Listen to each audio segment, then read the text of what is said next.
Hi, my name is Jacqueline, and I will be presenting on Mary Jemison and how she became a white Indian.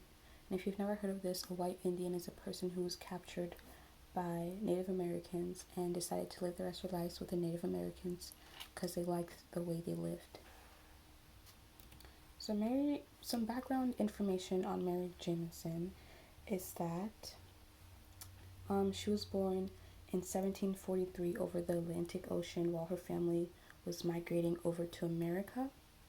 And her parents were Thomas and Jane Jemison, who were Irish Scots immigrants. Mary also had six siblings. I believe she was in the middle, and she had two older brothers.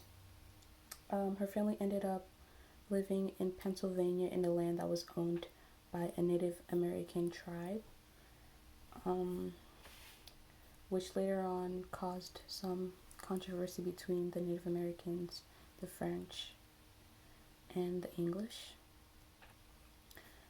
The French and Indian War was a war that was over a disagreement over land and the fur trade.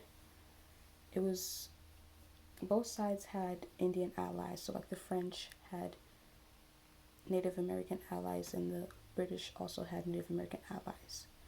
And they would raid homes of peoples. And one night they raided the home of Mary Jemison with six Shawnee Indians and four Frenchmen.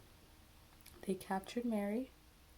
They scalped her parents and the rest of her siblings except her two older brothers who had escaped. The scalping of the head is just a ritual thing they do. It's a custom, and they most of the time always end up taking a prisoner, and that's how Mary was taken as prisoner, because I guess, yeah. And she was later sold further down in the Ohio River to two Shawnee sisters who had lost their brother 2 years prior to her arriving, and they just needed someone to help with household chores and other stuff like that. These two sisters treated her as family. They even gave her a Native American name, which is pronounced Dehanwas, I believe. I'm not really sure. I don't know. Which meant pretty girl, pleasant, good thing. She adapted very well to their family. She felt as if she was one of them and that she wasn't American anymore. I mean, she was a young girl, so it wasn't very hard for her to adapt to this new life. She learned their language and how they did things around the house and how they would hunt and everything. And once the American tried to take her back to her people, she refused to go back because she had adjusted so well to the Native American life.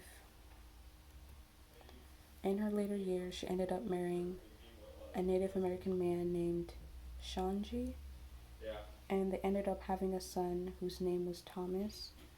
But Shawnee later died on a journey towards the Shanhaguanda Valley. I believe that's how you pronounce it. I'm not really sure. And then Mary Jemison ended up marrying another Native American guy named Hakatu, and they had 6 children together. So now she has 7 children, but he later was killed because he murdered his brother. I don't know the full story, but he ended up murdering his brother and then was killed. In her later years, Mary Jemison was a great negotiator for the Shawnee tribe and other Native American tribes. She would help them win rights over the lands against the British and French. And later on in her years, a book was written by a minister named James that described her life before she was kidnapped and after. And many other Americans did become white Indians because they liked the way that the Indians lived and how they did everything and how simple their life was compared to the Englishmen, which I can see that and also not. But on September 18, 1833, Mary Jemison died at the age of 90.